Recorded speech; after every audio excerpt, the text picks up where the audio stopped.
Hello and welcome to all my dear student. स्वागत आप सभी का। कैसे हो? उम्मीद है कि आप सभी बढ़िया होंगे, अपनी तैयारी को बिल्कुल बढ़िया से कर रहे होंगे और आने वाले जो भी एग्ज़ाम आप देना है वो आपकी बिल्कुल बढ़िया तैयारी आप पे चल रही होगी।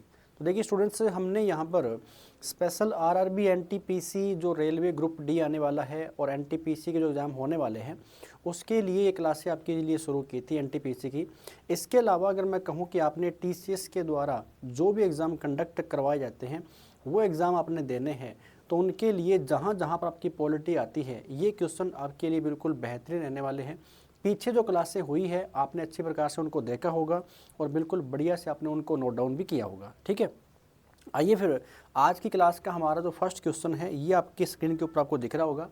इसने आपसे पूछ रखा है, देखो क्वेश्चन आए हुए कहाँ पर है, आरआरबी एनटीपीसी के अंदर ये क्वेश्चन पूछे गए हैं। तो अपन ने वही क्वेश्चन उठा रखे हैं जो सिलेक्टेड क्वेश्चन है और जो पीछे एग्जाम के अंदर पूछे गए हैं, है ना। ऐसा नहीं है कि अपन ने खुद से क्वेश्चन बनाए हैं, विद प्रूफ आपको क्वेश्चन यहाँ पे करवाए जा रहे हैं और बायलिंगुअल अपन लोग चल रहे हैं। ठीक है, तो describes India as a secular state, यानी भारत एक धर्मनिरपेक्ष राज्य है।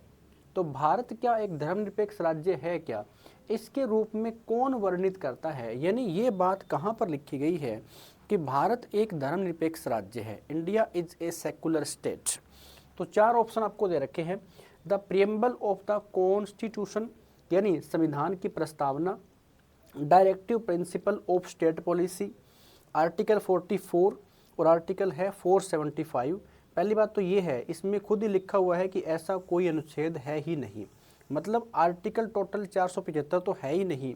तो ये ऑप्शन तो वैसे ही कट हो गया हमारा यहाँ पर कि आर्टिकल नंबर 70 जो 475 है ये तो है ही नहीं। बाकी के तीन ऑप्शन आपको देख लेने हैं। तो भारत एक धर्मनिरपेक्ष राज्य के रूप में वर्णित करता है। तो इस क्वेश्चन का जो हमारा ऑप्शन रहेगा ना, वो ऑप्शन नंबर बिल्कुल फर्स्ट ऑप्शन है, the preamble of the constitution, Bharat के संविधान की जो प्रस्तावना है। और आप पीछे क्वेश्चन में डिस्कस कर चुके हैं कि प्रस्तावना जो है ना, जो हमारी संविधान सभा थी, कॉन्स्टिट्यूशनल जो असेंबली थी, जो हमारी संविधान सभा थी, इस संविधान सभा की जो तीसरी बैठक होती है, संविधान सभा की जो तीसरी बैठक होती है, और ठीक है ना, तो तीसरी बैठक कब बुलाई गई थी, अपन अच्छी प्रकार से डिस्कस किया था, 13 दिसंबर 1946 को बुलाई गई थी। और इसी तीसरी बैठक के अंदर पंडित जवाहरलाल नेहरू ने क्या काम किया था, ऑब्जेक्टिव रिजोल्यूशन यानी उद्देश्य प्रस्ताव को पेश किया था। उद्देश्य प्रस्ताव को पेश किया था पंडित जवाहरलाल नेहरू ने, और यही उद्देश्य प्रस्ताव क्या बना था, इंडियन कॉन्स्टिट्यूशन की प्रियम्बल यानी प्रस्तावना बनी थी। तो ये बातें आपने अच्छी प्रकार से नोट कर लेनी है कि भारत के संविधान में एक प्रियम्बल है, एक प्रस्तावना है, और यही प्रियम्बल ये साबित करती है कि संविधान की प्रस्तावना यानी भारत का संदेश क्या है, India is a secular state, धर्मनिरपेक्ष राज्य के रूप में वर्णित करता है। तो वो कौन सा अंग है या कौन सा भाग है, तो वो है प्रियम्बल। और अपन अच्छी प्रकार से डिस्कस किया था कि 24 अप्रैल या 1973 के अंदर 1973 में केस हुआ था। 1973 में एक केस था, कौन सा केशवानंदा भारतीवाद। और ये केशवानंदा जो भारतीवाद केस हुआ था ना, इसी केशवानंदा भारतीवाद में जो हमारे देश का सर्वोच्च न्यायालय है, जो हमारा सुप्रीम कोर्ट ऑफ इंडिया है, सर्वोच्च न्यायालय, इस सर्वोच्च न्यायालय ने ये माना था क्या कि प्रस्तावना भी क्या है, संविधान का अंग है। माना था क्या कि प्रस्तावना क्या है, ये भी संविधान का एक अंग है, और इसमें अगर पार्लियामेंट चाहे ना तो अमेंडमेंट कर सकती है। तो फिर पार्लियामेंट के कहने पर अगर मैं कहूँ कि पार्लियामेंट के हिसाब से संविधान की प्रस्तावना में एक बार अमेंडमेंट हुआ था, 42nd अमेंडमेंट 1976 को हुआ था, और इसी अमेंडमेंट के जरिए यहाँ पर 3 शब्दों को जोड़ा गया था। वो 3 शब्द कौन कौन से थे, तो समाजवादी जोड़ा गया था, समाजवादी, ठीक है, पंथ निरपेक्ष जोड़ा गया था, समाजवादी, पंथ निरपेक्ष, ठीक है, पंथ निरपेक्ष को जोड़ा गया था, और अखंडता शब्द को जोड़ा गया था। अखंडता शब्द। तो ये 3 शब्द जो है ना, ये हमारी प्रियम्बल में, ये हमारे संविधान की प्रस्तावना में बाद में जोड़े गए थे। तो आपसे पूछ सकता है कि इन तीनों शब्दों को कौन से अमेंडमेंट के जरिए, तो अमेंडमेंट तो हुआ था 42nd अमेंडमेंट 1976 के अंदर हुआ था, जिसमें संविधान की प्रस्तावना में ये 3 शब्द जोड़ दिए गए थे। और सुप्रीम कोर्ट ने कब माना कि संविधान की प्रस्तावना संविधान का अंग है, तो ये 1973 में जो केशवानंदा भारतीवाद आता है ना, इसके अंदर ये माना गया था। ठीक है, तो भारत एक धर्मनिरपेक्ष राज्य के रूप में वर्णित करता है। ये हमारा बिल्कुल कौन सा ऑप्शन हो जाएगा, ऑप्शन नंबर फर्स्ट जो है ना, ये हमारा बिल्कुल यहाँ पे करेक्ट रहने वाला है। ठीक है, ये बातें आपने याद रख लेनी है। अब प्रस्तावना से और क्वेश्चन क्या बन जाएगा, प्रस्तावना के अंदर कितने प्रकार के न्याय का वर्णन किया गया है, ये क्वेश्चन पीछे आया था। कितने प्रकार के न्याय का वर्णन किया गया है, तो 3 प्रकार के न्याय का वर्णन किया गया है, ये भी याद रखना। और कितनी प्रकार की फ्रीडम का वर्णन किया गया है, कितनी प्रकार की स्वतंत्रता का वर्णन किया गया है। तो स्वतंत्रता जो है ना, वो 5 प्रकार की आज़ादी की बात यहाँ पर की गई है, किसके अंदर, संविधान की प्रियम्बल में, प्रस्तावना के अंदर। ठीक है ना, तो जो भी साथी चैनल के ऊपर नया है, सब्सक्राइब करके बेल आइकन जरूर दबाएं, ताकि नेक्स्ट वीडियो का नोटिफिकेशन आप तक पहुंचे। और एक बेहतरीन कंटेंट आपको यहाँ पे दिया जा रहा है, स्पेशल आरआरबी ग्रुप डी और एनटीपीसी का जो पेपर होने वाला है, ये क्लास आपको बहुत बेहतर हेल्प देने वाली है। इसके अलावा आपने जो भी एग्ज़ाम देना है और जिस एग्ज़ाम के अंदर आपकी पॉलिटी आती है, तो ये पॉलिटी के क्वेश्चन आपको यहाँ से देखने को मिल जाएंगे। ठीक है, तो कोशिश करना कि आपके जो साथी जिस भी एग्ज़ाम की तैयारी कर रहे हैं, तो ये क्लास उन तक पहुँचाने का काम करें और लाइक एंड शेयर भी कर दिया करो। ठीक है, आइए स्टूडेंट्स नेक्स्ट क्वेश्चन के ऊपर चलते हैं। तो इस क्वेश्चन का ऑप्शन कौन सा है, ऑप्शन नंबर ए हमारा करेक्ट है। भारत क्या है, एक धर्मनिरपेक्ष राज्य। ये कहाँ पर वर्णित है, ये the preamble of the constitution, Indian constitution के अंदर क्या है, ये वर्णित की गई है। आगे बढ़े फिर देखिए अगला क्वेश्चन क्या कहता है, निम्नलिखित में से कौन भारतीय संविधान का स्रोत नहीं है, यानी which of the following is not a sources of the Indian constitution. यानी आप ये पढ़ते आए थे, जैसे इंडियन कॉन्स्टिट्यूशन के बहुत सारे क्या हुए हैं, सोर्सेस हुए हैं, बहुत सारे स्रोत हुए हैं। अलग अलग कंट्री के संविधान से हमारा देश का संविधान क्या है, इंस्पायर्ड है, प्रेरित है। लेकिन अब इसमें देखने वाला पॉइंट ये है, इनमें से एक ऐसा ऑप्शन आपने चूज करना है जो हमारे देश के संविधान में वहाँ से कोई भी चीज़ नहीं ली गई है। तो 4 ऑप्शन आपको दे रखे हैं। एक ऑप्शन दे रखा है कौन सा, कि सारे के सारे सभी देशों के क्या संविधान है। जैसे ये कौन सा ऑप्शन है, डेनमार्क का है, ये फ्रांस का ऑप्शन दे रखा है, ये आयरलैंड दे रखा है, और ये यूएसए दे रखा है, अमेरिका दे रखा है। आपने बताना है कि निम्नलिखित में से कौन भारतीय संविधान का स्रोत नहीं है, ये वाला पॉइंट आपसे पूछा गया है। आइए फिर आप इस क्वेश्चन को डिस्कस कर लेते हैं डिटेल में जाकर के। आपने बताना क्या है, इसका जो ऑप्शन नंबर फर्स्ट है ना, ये बिल्कुल करेक्ट ऑप्शन रहने वाला है। डेनमार्क के संविधान से, या डेनमार्क जो है ना, वहाँ से अपने संविधान के अंदर कोई भी चीज़ नहीं ली गई है, कोई प्रकार का तथ्य वहाँ से नहीं लिया गया है, कोई भी सोर्सेस वहाँ से नहीं लिया गया है। कहाँ से, डेनमार्क से। अब फ्रांस है, तो फ्रांस के संविधान से आप पढ़ चुके हैं कि सुप्रीम कोर्ट ऑफ इंडिया के अंदर जो तदर्थ न्यायाधीश का प्रावधान है, सुप्रीम कोर्ट ऑफ इंडिया के अंदर जो तदर्थ न्यायाधीश का प्रावधान है, तदर्थ न्यायाधीश, ये प्रावधान अपन ने कहाँ से लिया है, ये फ्रांस के संविधान से लिया हुआ है। इसी प्रकार से अगर मैं कहूँ कि फ्रांस के संविधान से जो हमारे देश की गणतंत्रात्मक व्यवस्था है, गणतंत्रात्मक जो व्यवस्था है, ये अपन ने कहाँ से ली है, ये फ्रांस के संविधान से ही तो लिया गया है ना। बाकी अगर हम बात करें आयरलैंड के संविधान से, तो आयरलैंड के संविधान से आपको पता है कि DPSP, directive principle of state policy, अपन यहाँ से लिए हैं। संयुक्त राज्य अमेरिका से अपन ने बहुत कुछ चीज़ें ले रखी है, जैसे हमारे जो फंडामेंटल राइट है, यहाँ से लिए गए हैं। राष्ट्रपति और सीजीआई के ऊपर लगने वाला जो महाभियोग की प्रोसेस है, वो भी यहीं से ली गई है। ठीक है ना। इसी प्रकार से अगर मैं कहूँ we the people of India, जो हमारी प्रियम्बल है, we the people of India, कि हम भारत के लोग, we the people of India, हम भारत के लोग, ये भी अपन ने कहाँ से, अमेरिका के संविधान से लिया है। यानी जब आप इंडियन कॉन्स्टिट्यूशन के चैप्टर को पढ़ते हो वहाँ पर आपको पढ़ने को ये मिलता है कि अदर कंट्रीज़ के संविधान से अपन ने बहुत कुछ चीज़ें उठाई है, ठीक है। यानी जैसे डीपीएसपी है तो डीपीएसपी प्रेरित है किसी अदर कंट्री के संविधान से। वो कौन सी कंट्री है, वो आयरलैंड है, तो डीपीएसपी आयरलैंड के संविधान से प्रेरित है अपने देश के अंदर, है ना। इसीलिए तो क्वेश्चन आता है कि भारत के संविधान को बनाने के लिए क्या किसी एक कंट्री के ऊपर हमारा देश का संविधान आधारित है क्या, तो नहीं है।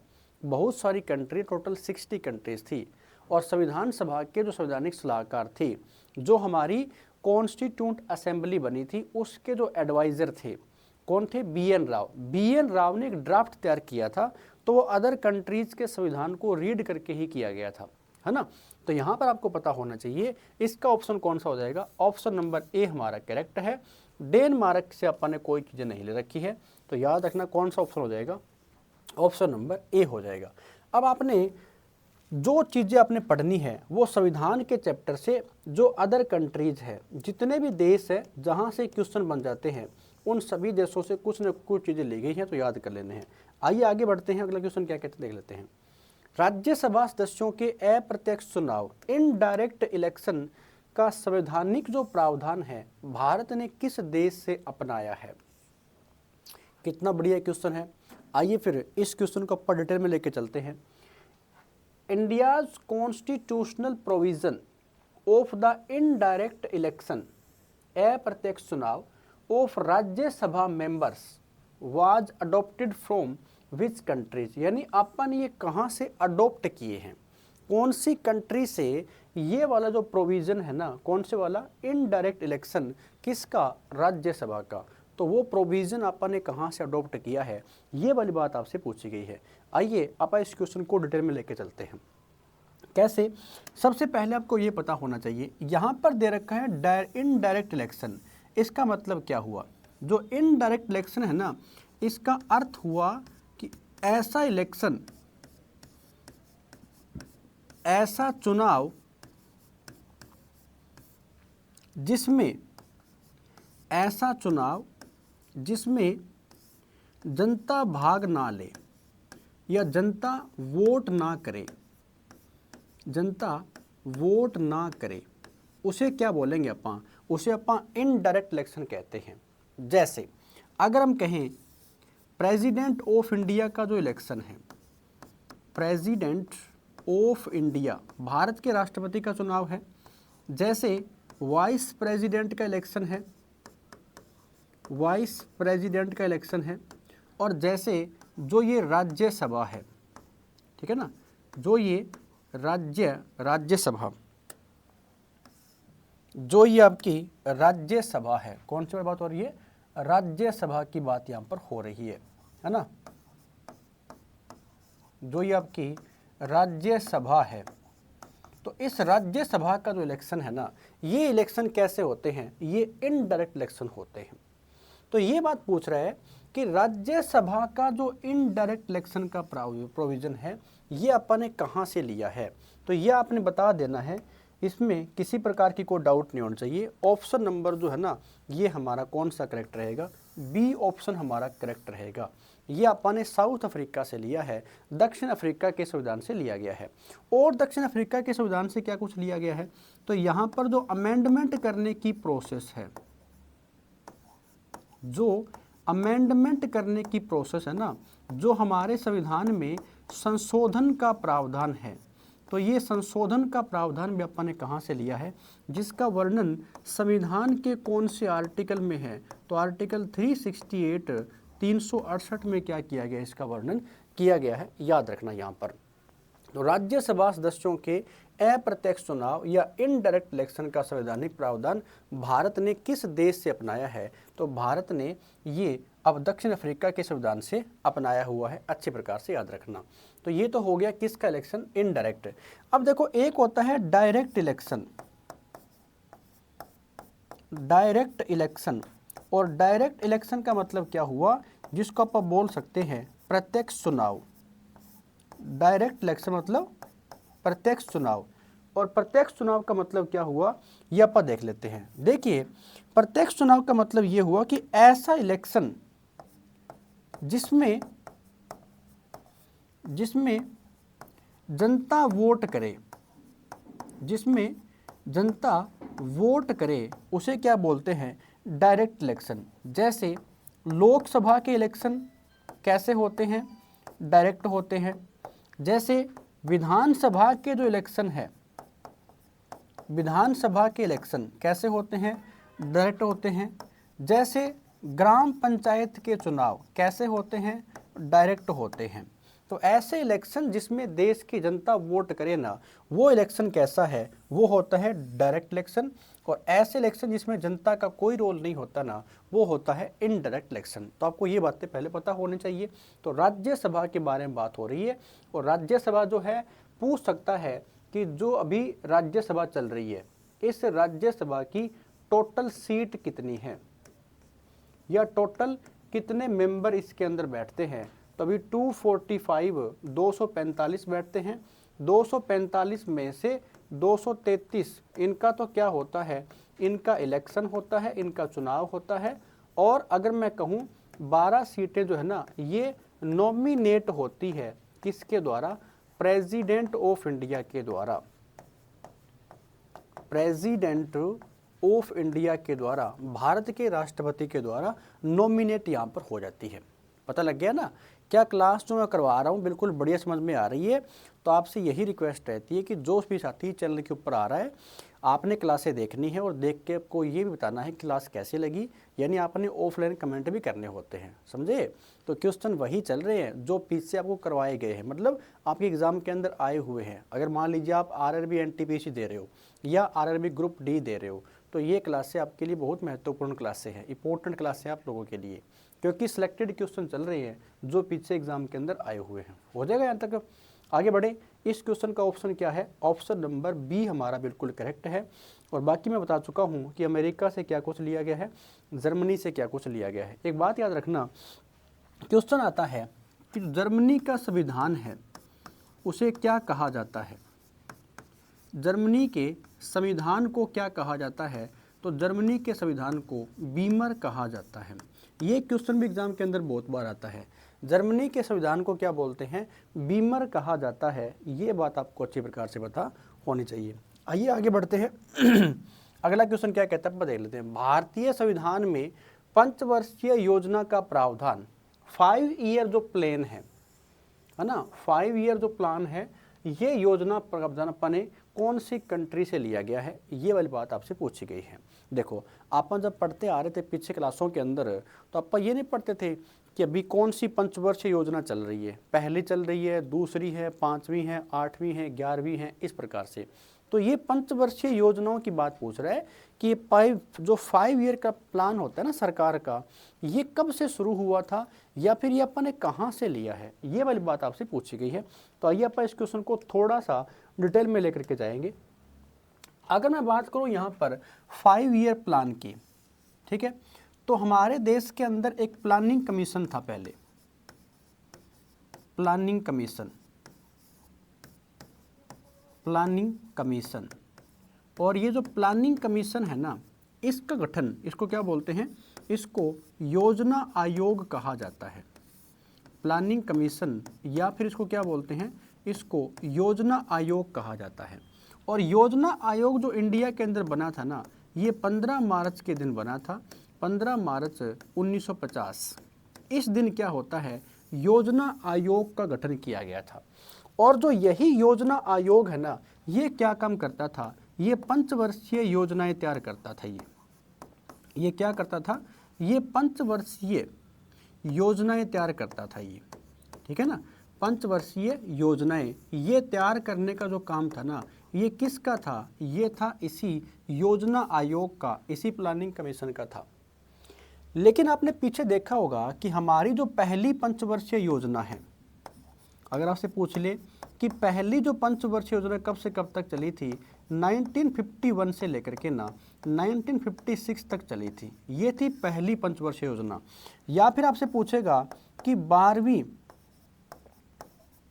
12वीं या फिर अंतिम पूछ ले कि अंतिम जो पंचवर्षीय योजना है ये कब से कब तक चली थी, तो ये चलती है लास्ट में 2012 से लेकर के 2017 तक चली थी। ये दो बातें आपने याद रख लेनी है कि पहली कब से कब तक थी और लास्ट या फिर 12वीं कब से कब तक थी। क्योंकि पता है क्या हुआ, क्योंकि अब जैसे नरेंद्र मोदी की सरकार बनती है ना यहाँ पर हरियाणा भारत के अंदर, तो उन्होंने इस योजना आयोग जो है ना इसका नाम चेंज कर दिया। योजना आयोग का जो नाम है ये चेंज कर दिया गया। अब ये योजना आयोग का नाम चेंज कर दिया गया, क्या कर दिया यहाँ पे उन्होंने बना दिया नीति आयोग। आप इसको आज क्या पढ़ते हैं, आप इसको आज नीति आयोग के नाम से जानते हैं, नीति आयोग के नाम से जानते हैं। और ये कब से लागू हुआ था, ये 1 जनवरी 2015 को लागू हुआ था। 1 जनवरी 2015 से लागू हो जाता है इंडिया के अंदर कौन सा आयोग, नीति आयोग। तो ये आपसे पूछ रहा था कि भारतीय संविधान में पंचवर्षीय योजना का प्रावधान किस देश से लिया गया है।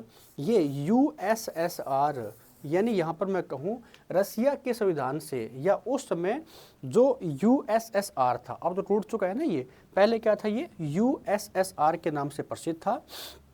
तो अपने योजना आयोग या प्लानिंग कमीशन जो है ना वो यहाँ से लिया था। तो और आपको क्या याद करना है कि भारत में टोटल कितनी पंचवर्षीय योजनाएं चली थी, टोटल चली थी 12 पंचवर्षीय योजनाएं। पहली कब से कब तक थी, तो पहली 1951 से 56 तक थी, और 12वीं या फिर अंतिम कब से कब तक थी, तो ये 2012 से लेकर के 2017 तक थी। उसके बाद में क्या आ गया था, उसके बाद में नीति आयोग लागू हो गया था। तो अब यहाँ पर जो प्लानिंग कमीशन है ना वो किस में चेंज है, वो नीति आयोग में चेंज है। तो क्वेश्चन ये भी आता है कि जो ये नीति आयोग बना है, जो ये नीति आयोग बना है इसका अध्यक्ष कौन होता है, इसका अध्यक्ष कौन होता है, तो इसका अध्यक्ष होता है हमेशा भारत का प्रधानमंत्री। ठीक है ना, अध्यक्ष कौन होता है, भारत का प्रधानमंत्री होता है। तो आपने कमेंट करके मेरे को बताना है कि बताइए नीति आयोग का अभी वर्तमान में, नीति आयोग का अभी वर्तमान में एक तो CEO chief executive officer, CEO ये कौन है अभी वर्तमान में। एक आपने बताना है नीति आयोग का अभी उपाध्यक्ष कौन है। देखो मैं आपको अध्यक्ष नहीं पूछता क्योंकि अध्यक्ष सभी को पता है नरेंद्र मोदी है, लेकिन उपाध्यक्ष कौन है, ये दो क्वेश्चन जो है ना ये आपने मेरे को कमेंट के अंदर बताने हैं, ताकि आप लोगों को पता लगे ना कि आप पूरी क्लास देख रहे हो कि नहीं देख रहे हो, है ना। अब ये क्वेश्चन पूछा गया आपसे कि वर्तमान में इसके अध्यक्ष कौन है, वो तो पता ही प्रधानमंत्री होता है, तो प्रधानमंत्री कौन है, नरेंद्र मोदी है। लेकिन यहाँ पर अभी इसके उपाध्यक्ष कौन है और इसके सीईओ कौन है, चीफ एग्जीक्यूटिव ऑफिसर कौन है, ये दो बातें आपने मेरे को कमेंट करके बतानी है, ताकि हम देखें कि आप लोगों की तैयारी कितनी की है। क्योंकि देखो जब नीति आयोग का नाम आया है ना, तो नीति आयोग से एक क्वेश्चन पक्का बन सकता है रेलवे के अंदर भी। अब जो ये नीति है इसकी फुल फॉर्म पूछ लेता है, तो national institution for transforming India. क्या है, national institution for transforming India, national institution for transforming India, ये इसकी फुल फॉर्म रहती है किसकी, नीति की।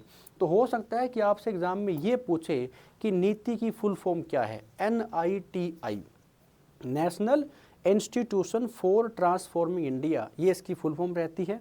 ये पहली थी और ये 12वीं थी, अंतिम थी। उसके बाद में क्या आ गया यहाँ पर, नीति आयोग आ गया, याद रख लेना। तो इसका ऑप्शन कौन सा रहेगा, ऑप्शन नंबर डी हमारा बिल्कुल करेक्ट है। ठीक है, हो जाएगा यहाँ तक। चलिए आगे बढ़ते हैं, अगला क्वेश्चन क्या कहता है आप देख लेते हैं।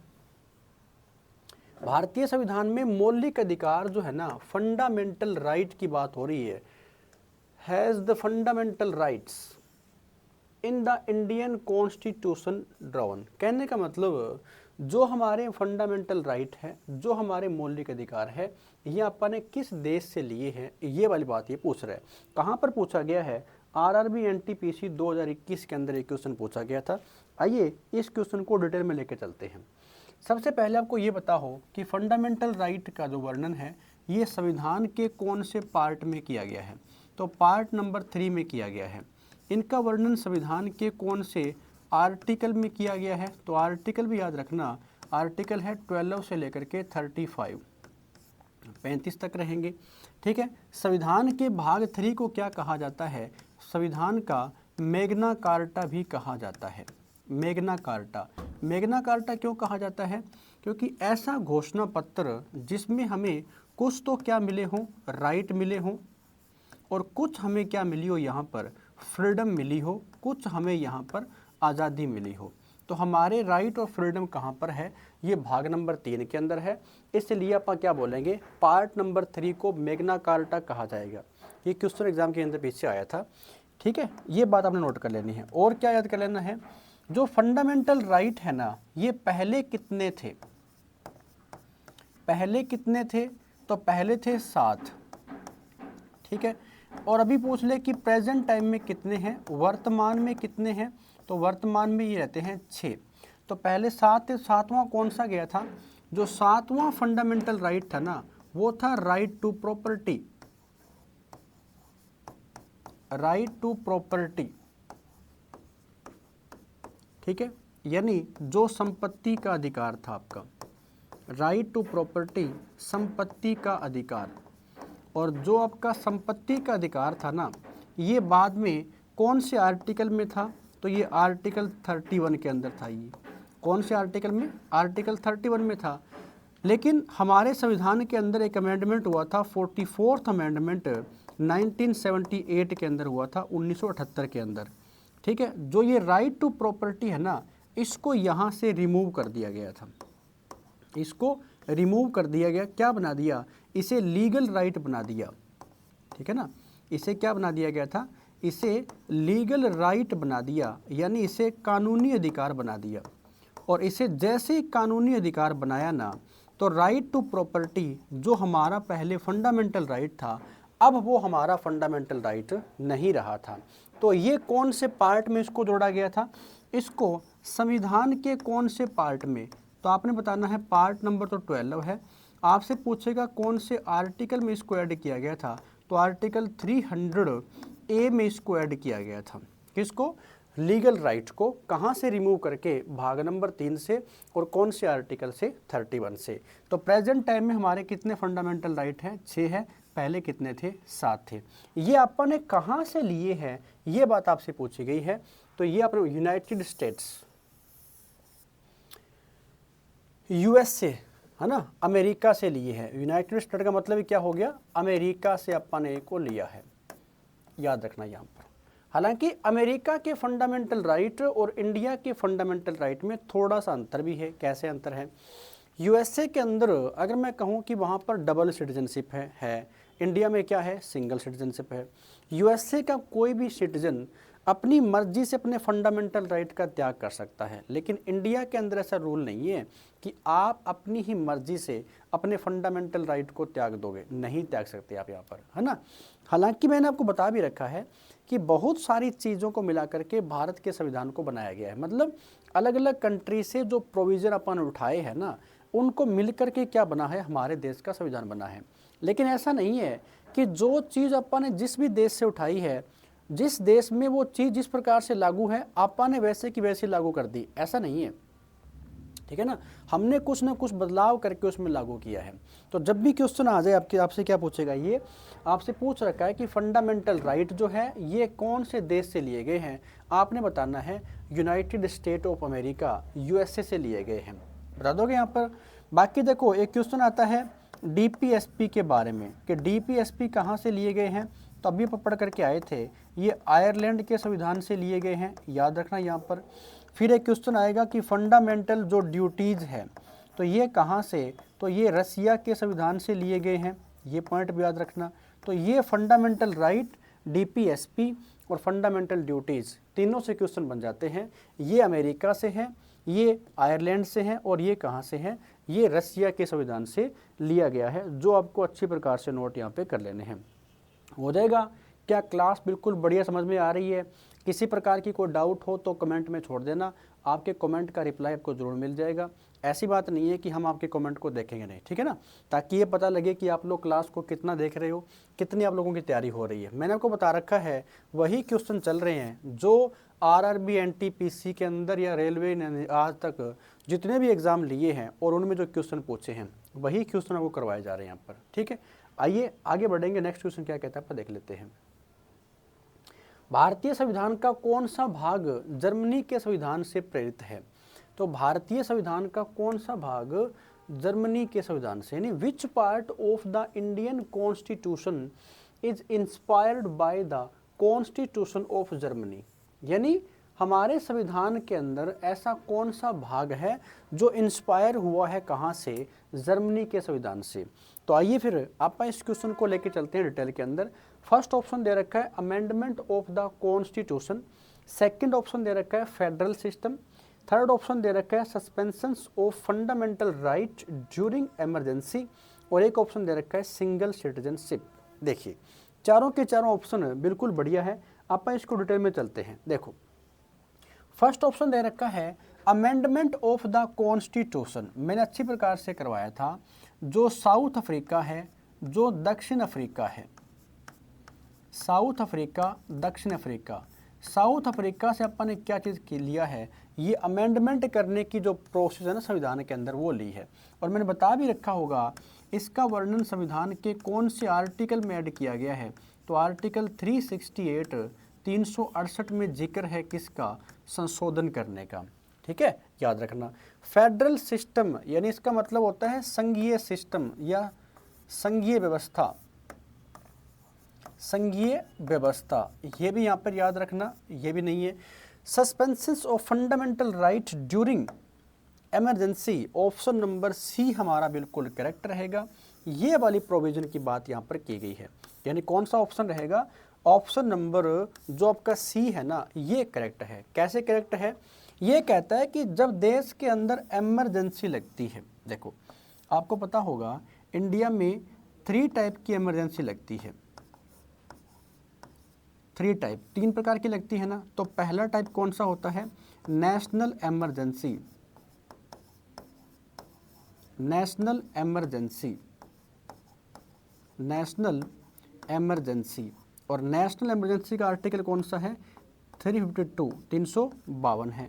सेकंड कौन सी इमरजेंसी है? तो प्रेसिडेंट रूल,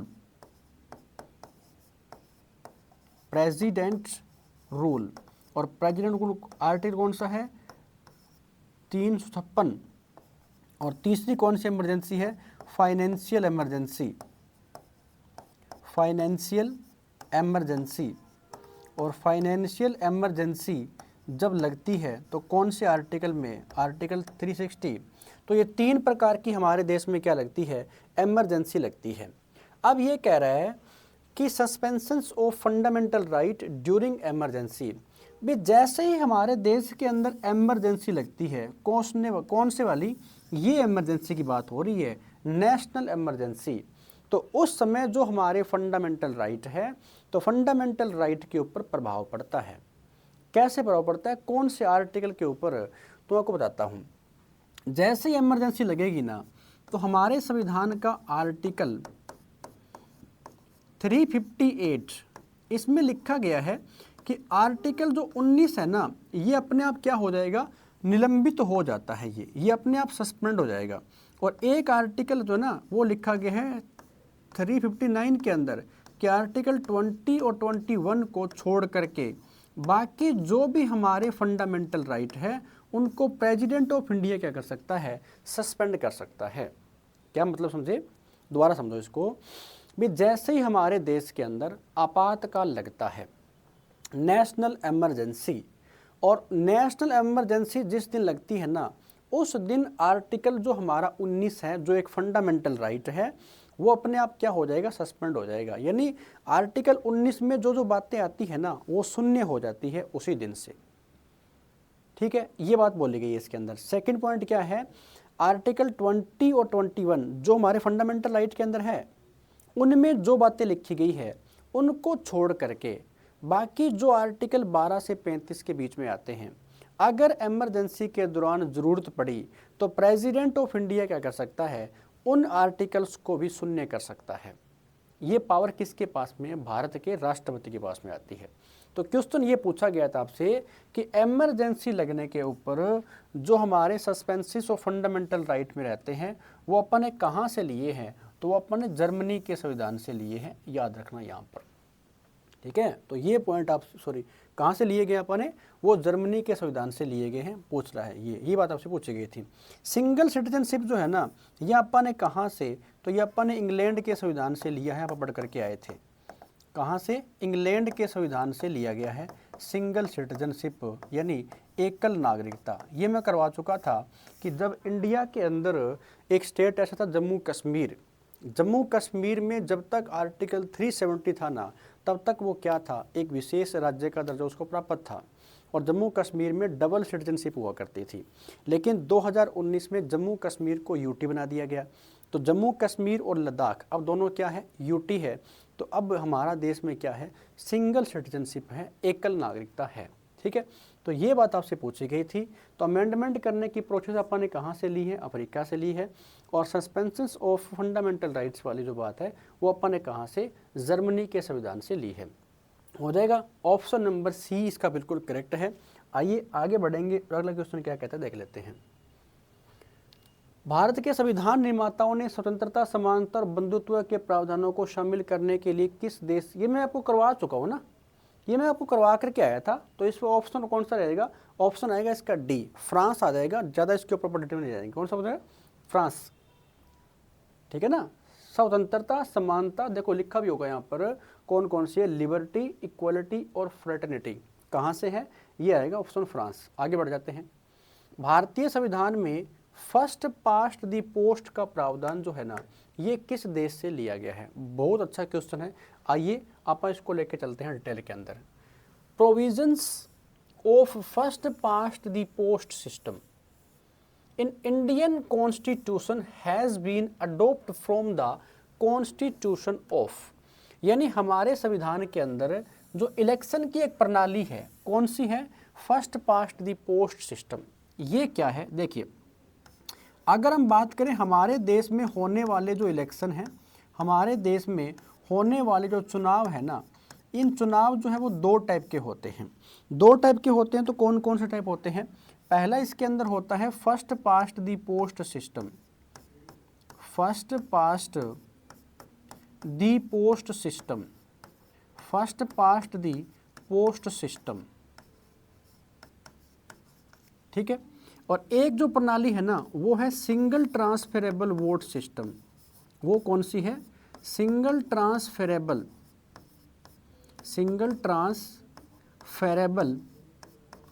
वोट सिस्टम। तो ये ना दो प्रकार की क्या चलती है, हमारे देश में चुनाव प्रणाली चलती है। आपको अच्छी प्रकार से पता होगा कि इंडिया में इलेक्शन कमीशन दो होते हैं, एक इलेक्शन कमीशन ऑफ इंडिया होता है, एक इलेक्शन कमीशन ऑफ स्टेट होता है। स्टेट है तो वो स्टेट वाले इलेक्शन करवाता है, जैसे ग्राम पंचायत के चुनाव हो गए या मेयर वगैरह के चुनाव हो गए, नगर निगम के चुनाव हो गए, जो भी हरियाणा के अंदर हुए भी हैं, आपने देखा भी होगा।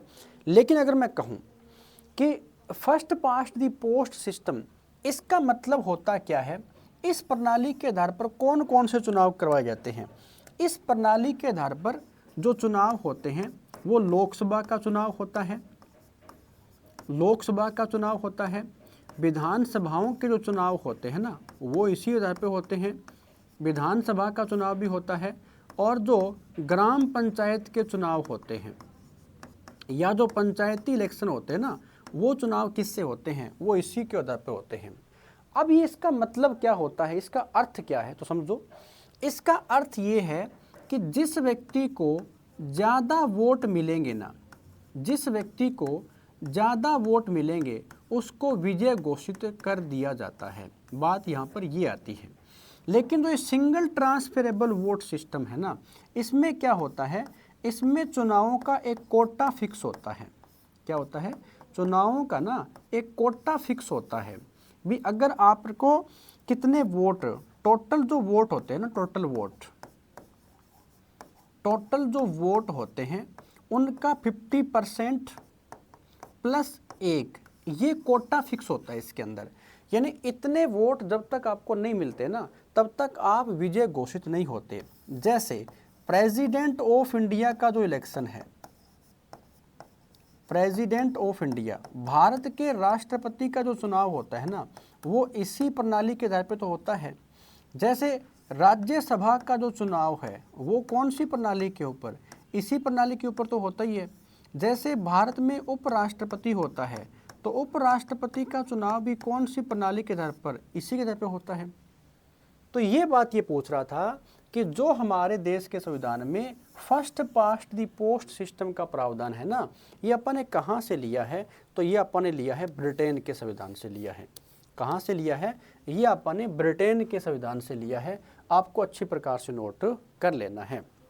अब आपने कमेंट करके बताना है कि जो हमारे देश का इलेक्शन कमिश्नर है, जो हमारे देश का मुख्य चुनाव आयुक्त है, वो अभी किसे बनाया गया है। मुख्य चुनाव आयुक्त, अभी हमारे देश का मुख्य चुनाव आयुक्त जो है ना, ये कौन है, ये किस व्यक्ति को बनाया गया है, आपने बताना है। और इलेक्शन कमीशन ऑफ इंडिया का जो गठन है ये कब हुआ था, ये भी आपने कमेंट करके जरूर बताना है। ठीक है, ऑप्शन नंबर कौन सा रहेगा, ऑप्शन नंबर हमारा सी है।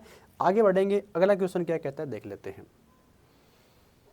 भारतीय संविधान में मजबूत केंद्र के साथ संघ की अवधारणा को लिया गया है। देखो, the concept of federation with strong centre in the Indian constitution has been taken.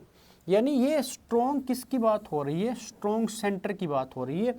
जो हमारी सेंटर गवर्नमेंट है ना, वो एक मजबूत सरकार बने के साथ संघ की अवधारणा अपन ने कहाँ से ली है, इसका ऑप्शन नंबर बी आपका करेक्ट रहेगा। ये अपन ने कनाडा के संविधान से लिया है, strong centre in the Indian constitution. देखिए, हमारे देश में कितने प्रकार की सरकार है, तो एक होती है हमारी केंद्र सरकार, एक तो हमारी कौन सी होती है, केंद्र सरकार होती है। ठीक है, केंद्र सरकार का जिक्र संविधान के कौन से पार्ट में है, तो अगर आपने पार्ट नंबर 5 पढ़ लिया ना, तो पूरी की पूरी सेंट्रल गवर्नमेंट है। एक होती है स्टेट गवर्नमेंट, राज्य की सरकार। एक कौन सी होती है, राज्य की सरकार। तो राज्य की सरकार को आपको ठीक से जानना है ना, तो आप संविधान का भाग नंबर 6 पढ़िए, आपको पूरी की पूरी स्टेट गवर्नमेंट का पता लग जाएगा। और यहाँ पर आपको पूरी की पूरी सेंट्रल गवर्नमेंट का पता लग जाता है। इस पार्ट नंबर 5 को नाम ही क्या दिया गया है, संविधान के अंदर द यूनियन नाम दिया गया है। और द यूनियन का मतलब होता है कि एक संघ का नाम दिया गया है, क्योंकि संविधान का सबसे बड़ा पार्ट कौन सा है, संविधान का सबसे बड़ा भाग ही कौन सा है, तो वो भाग नंबर 5 ही तो है। क्योंकि इस अकेले पार्ट के अंदर, संविधान के अंदर बहुत सारे आर्टिकल आते हैं। ठीक है, 52 से लेकर के 151, 151 नंबर तक के जो आर्टिकल है ना, वो अकेले किसके अंदर आते हैं, इसी के अंदर आ जाते हैं। ठीक है, याद रखना यहाँ पर, तो कोशिश करना इस चीज़ को। तो एक तो हो गया कि सरकार पार्ट नंबर 5 और राज्य सरकार यहाँ पर हो जाएगी। मजबूत केंद्र के साथ संघ की अवधारणा याद रखना, तो ये कनाडा के संविधान से लिया गया है। ऑप्शन नंबर बी हमारा बिल्कुल करेक्ट रहेगा। आइए आगे बढ़ते हैं, अगला क्वेश्चन है कि नहीं ये देख लेते हैं अपन। देखिए, फिर ये था आज के क्लास का हमारा लास्ट क्वेश्चन। उम्मीद करता हूँ कि सेशन आपको बिल्कुल बढ़िया लगा होगा, अच्छे से आपको समझ में आया होगा और किसी प्रकार की कोई डाउट नहीं रही होगी। लगे भी डाउट है तो आप कमेंट कर देना, आपके कमेंट का रिप्लाई आपको जरूर मिल जाएगा। ठीक है, और हो सके तो सेशन को लाइक भी कर दिया करो और शेयर भी कर दिया करो, क्योंकि बहुत सारे बच्चों को नहीं पता होता कि अच्छा कंटेंट आपको कहाँ पर मिलेगा। ठीक है, वही सिलेक्टेड क्वेश्चन करवाए जा रहे हैं जो स्पेशल आरआरबी एनटीपीसी और ग्रुप डी के लिए अवेलेबल है, जो पीछे उन्होंने पूछे हैं। ठीक है, तो मिलते हैं नेक्स्ट क्लास के अंदर, तब तक बाय बाय, टेक केयर।